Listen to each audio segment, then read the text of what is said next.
Bisnes saya dulu pernah naik gila-gila, tapi lepas tu story time.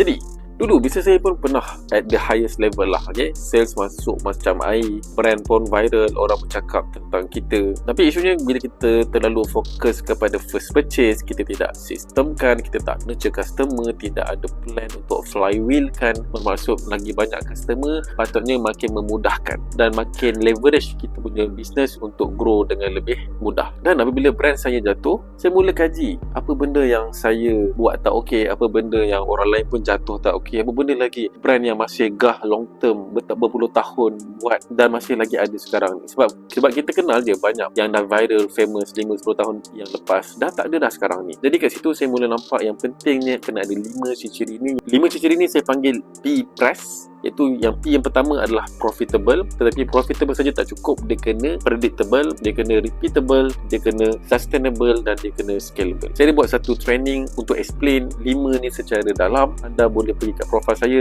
tekan butang ni dan cari gambar ni. Dan jangan lupa tekan butang follow untuk tak terlepas video saya yang seterusnya.